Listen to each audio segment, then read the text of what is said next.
Good evening everyone. आज की इस क्लास के अंदर हम जो क्लास 11th है उसका यूनिट नंबर 2 जो है उसका चैप्टर नंबर 1 जो है सेल, उसके बारे में बात करेंगे। यानी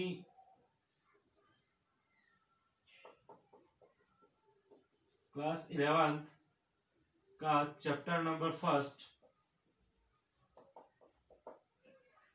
जो है वो है द सेल, कोशिका। इस चैप्टर के बारे में हम इस क्लास के अंदर बात करेंगे। बात करें यदि सेल की तो सबसे पहले कोशिका जो होती है या सेल जो होती है उसका अध्ययन जीव विज्ञान की किस शाखा में किया जाता है? तो सेल बायोलॉजी। क्या होता है? स्टडी ऑफ सेल, यानी सेल का अध्ययन जो होता है वो सेल बायोलॉजी में किया जाता है। इसके अलावा एक होता है साइटोलॉजी, यानी स्टडी ऑफ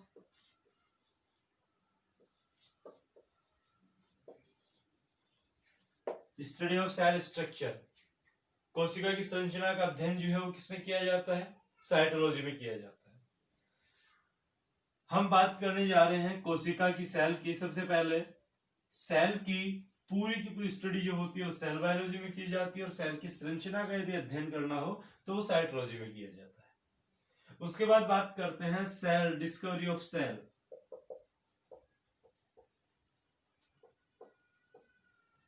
सेल को किसने खोजा?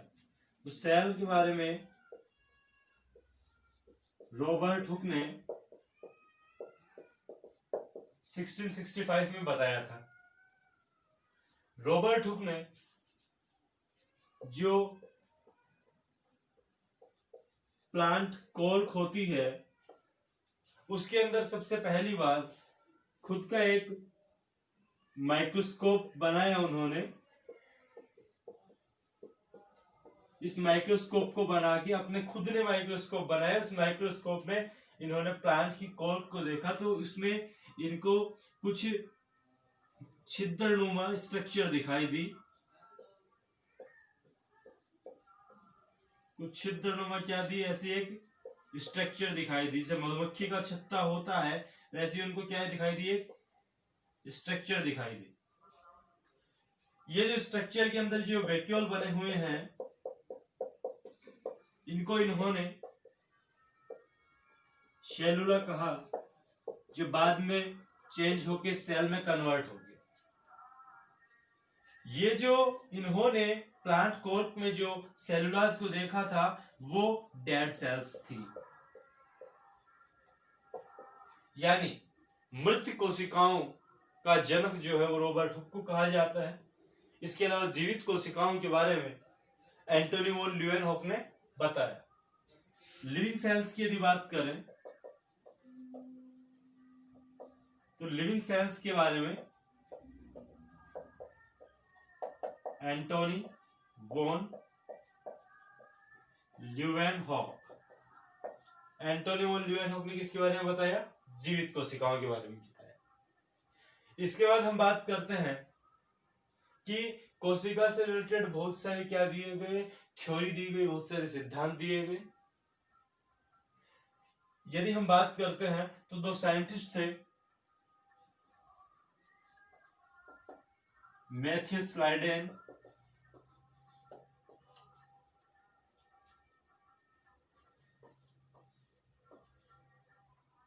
And Schwann. Schleiden and Schwann, इन दोनों साइंटिस्ट ने 1839 में बताया कि सेल्स जो होती हैं, कि कोई भी लिविंग बीइंग होता है उसका फॉर्मेशन सेल्स से होता है। कोई भी लिविंग बीइंग होता है वो किससे बनता है? सेल्स से बनता है। ये बात बताई थी स्लाइडन एंड स्वान ने। उसके बाद में इसका जो रूल था उसको आगे बढ़ाया रुडोल्फ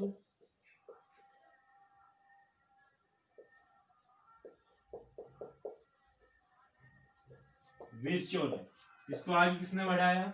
रुडोल्फ विर्चो ने आगे बढ़ाया। रुडोल्फ विर्चो जो थे उन्होंने बताया कि जो सेल्स होती हैं उनका निर्माण जो होता है वो पूर्ववर्ती कोशिकाओं से होता है। इसके अलावा रुडोल्फ विर्चो ने बताया कि कोशिकाएं जो होती हैं वो किसी भी जीव की संरचनात्मक व क्रियात्मक इकाई होती है। इसके अलावा इन्होंने बताया किसी भी जीव की एक कोशिका के अंदर उस जीव के सभी लक्षण क्या होते हैं? मौजूद होते हैं।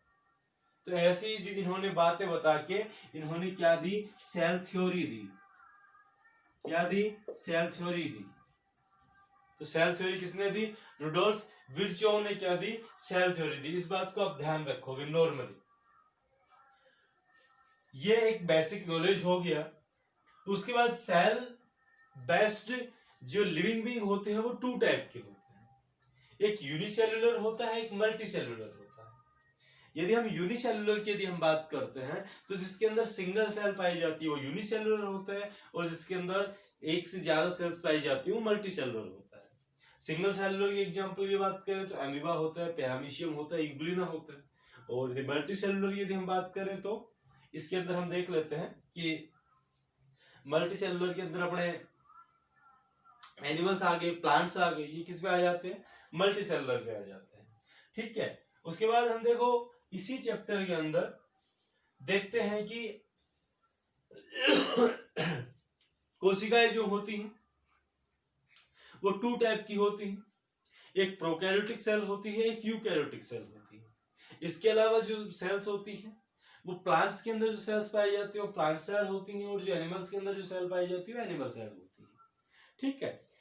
तो सबसे पहली बात तो आपको सेल से रिलेटेड जो भी इसका बेसिक है वो आपको क्या करना होगा? क्लियर करना होगा। उसके बाद अपनी जो नेक्स्ट क्लास होगी उसके अंदर हम प्लांट्स सेल और जो अपने एनिमल सेल होती है उसके अंदर डिफरेंस देखेंगे। इसके अलावा जो नेक्स्ट क्लास होगी उसके अंदर हम जो प्रोकैरियोटिक सेल होगी और जो यूकैरियोटिक सेल होगी उसके अंदर क्या देखेंगे? डिफरेंस देखेंगे। ठीक है। एंड यूनिसेलुलर और मल्टीसेलुलर के बारे में आपको पता ही है कि यूनिसेलुलर जो होता है उसमें सिंगल सेल होती है, मल्टीसेलुलर में डबल सेल होती है।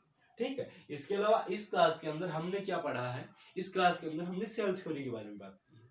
कि सबसे पहले स्लाइडन और स्वान नाम के 2 साइंटिस्ट थे, उन्होंने सेल्स के ऊपर क्या किया? एक्सपेरिमेंट किया। तो उन्होंने बताया कि कोई भी लिविंग बीइंग होता है वो सेल से बनके मतलब सेल से मिलके बना हुआ होता है।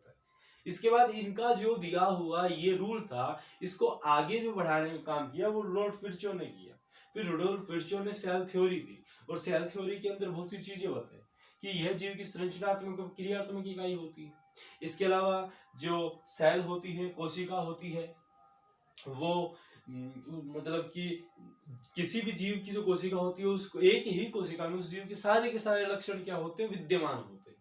इसके अलावा इन्होंने ही बताया था कि सेल जो होती है वो जो पहले सेल्स होती हैं उनसे मिलकर क्या करती हैं? बनती है। इसके अलावा अपन ने रॉबर्ट हुक की बात करी। ठीक है। डेड सेल की खोज रॉबर्ट हुक ने करी, लिविंग सेल की खोज एंटोनी वैन लीeuwenhoek ने करी। इसके अलावा एक साइंटिस्ट थे जिनका नाम था रॉबर्ट ब्राउन। क्या नाम था? रॉबर्ट ब्राउन नाम था। तो ये रॉबर्ट ब्राउन नाम के जो साइंटिस्ट थे इन्होंने क्या किया था? न्यूक्लियस की डिस्कवरी की थी। किसकी डिस्कवरी करी थी? न्यूक्लियस की डिस्कवरी करी थी। तो इस क्लास के अंदर हमने सेल का बेसिक लिया है। नेक्स्ट क्लास जो होगी उसके अंदर सेल से रिलेटेड अपन जो डिफरेंसेस हैं, मतलब प्लांट सेल एनिमल सेल के अंदर, यूनिसेलुलर मल्टीसेलुलर के अंदर, एंड प्रोकैरियोटिक यूकैरियोटिक सेल के अंदर ये जो डिफरेंसेस हैं इनके बारे में बात करेंगे। आज की जो क्लास है उसके अंदर आपको इतना ही याद करना है। ठीक है। धन्यवाद।